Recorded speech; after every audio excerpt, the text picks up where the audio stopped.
In this video, I'm going to give you some tips on how to improve your IELTS writing performance. We're going to look at how to approach Task 1 of both the IELTS General Training and Academic Writing tests, and even have a model answer for you to learn from. Let's start with General Training.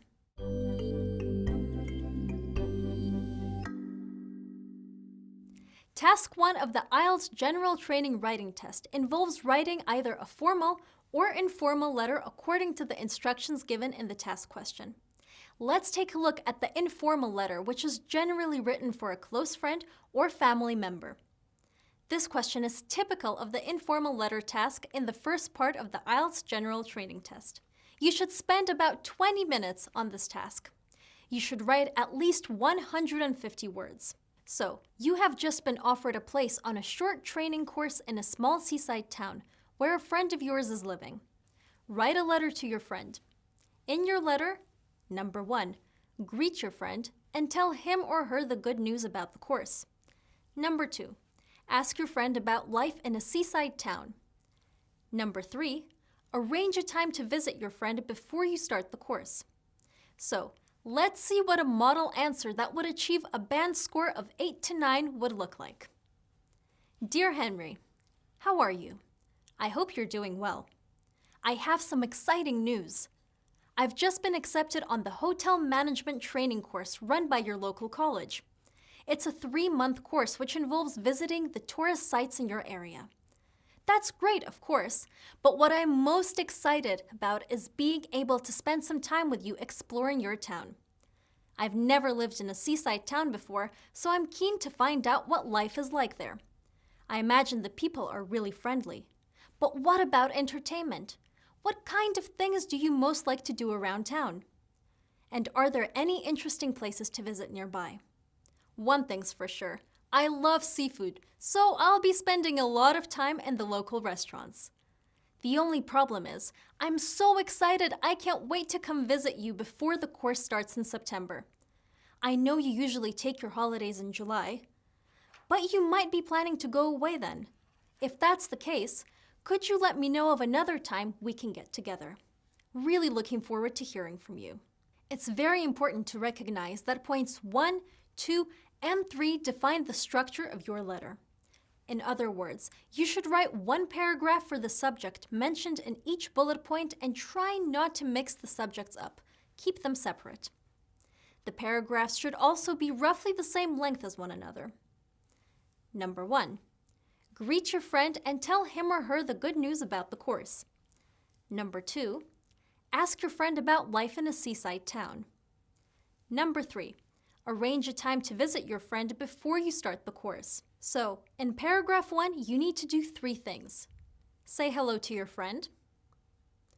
Give him or her the good news. And say a little bit about your course. It's important not to make your greeting too short, but to extend it a little by asking how your friend is doing, or saying you hope that all is going well. Try and be creative. There are many things you can say to make your introduction sound interesting. Similarly, when giving your good news, it's important not only to say how you feel about it, but also to show how excited you are that you'll be living in the same town as your friend for a while. It's a good idea to mention this in the last sentence of your first paragraph, because mentioning the town will introduce the place your questions will focus on in paragraph 2. You could begin paragraph 2 with a question or statement which shows you would like to know what life is like in the town. You can ask about food, the people, the things to do and see, but try not to make the paragraph too long. The model answer uses a mix of questions and statements to show your interest. In the final paragraph, your task is to try and arrange a time to visit your friend. Although you can do this by suggesting a time which is likely to be convenient, it is important to ask your friend to suggest a time that would suit him or her best. Again, the model answer gives a good example of how to do this.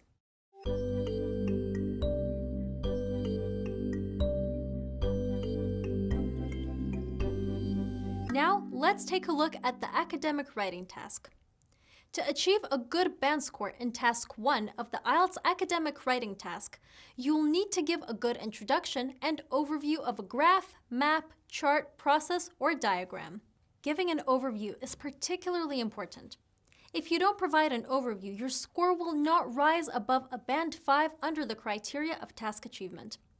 It's very important to understand this point because failing to provide an overview is by far the most common mistake test takers make in academic writing task 1. Many test takers confuse an overview with an introduction, so let's start by clearing up this misunderstanding by defining these terms in the context of this part of the IELTS test by looking at one of the most common types of diagrams used in the IELTS academic writing task 1, the line graph. An introduction in academic writing task 1 is an opening sentence which acts as a summary of what any given diagram represents. It's important to remember that in your introduction, you can't use more than 2 consecutive words, apart from prepositions, articles, numbers, and conjunctions, from the question without being penalized. This means that the same information must be expressed mainly in your own words. In other words, you need to paraphrase the first sentence of the question. Let's look at the task description of a line graph to see how this works in practice. This line graph shows the number of international students attending 2 higher education institutions in Ontario between 2000 and 2015. Summarize the information by selecting and reporting the main features and make comparisons where relevant. The opening sentence states, "The graph shows the number of international students attending 2 higher education institutions in Ontario between 2000 and 2015. To paraphrase the sentence successfully, knowledge of synonyms is very important, so it's a good idea to lay out 2 columns with words you need to paraphrase. This will give you the model introduction. Note that you do not have to paraphrase every word.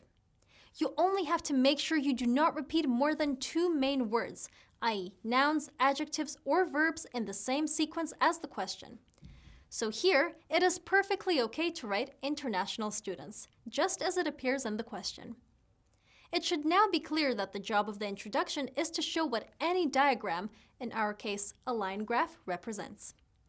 The purpose of the overview is quite different.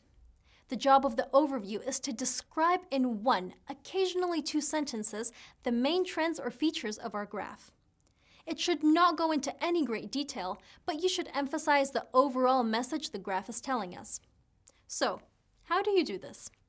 You do this by looking at the beginning point of the graph on the left and the end point on the right and asking yourself, what is the difference between the information at the beginning point and the information at the end point? In our example graph, the main difference is that overall, the numbers of students attending the 2 higher education institutions in Ontario between 2000 and 2015 went up, with the biggest increase occurring among those international students attending college, shown by the blue line on the graph. This can be described as a dramatic increase, from around 300 students to 4,500. While the red line, despite a slight decrease in student numbers between 2010 and 2015, still went up considerably, from around 1,700 to 3,200. It is clear from the graph that overall the number of students attending both institutions went up during this period, with the college showing the biggest increase in student numbers.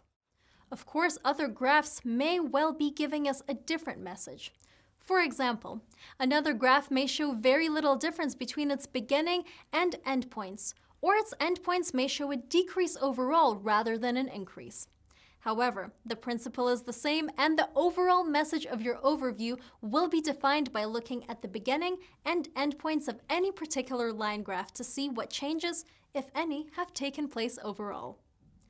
The next question to consider is, where do I put the overview? An overview can go in one of 2 places, either in the first paragraph following the introductory sentence as shown, or in the conclusion as a final summary.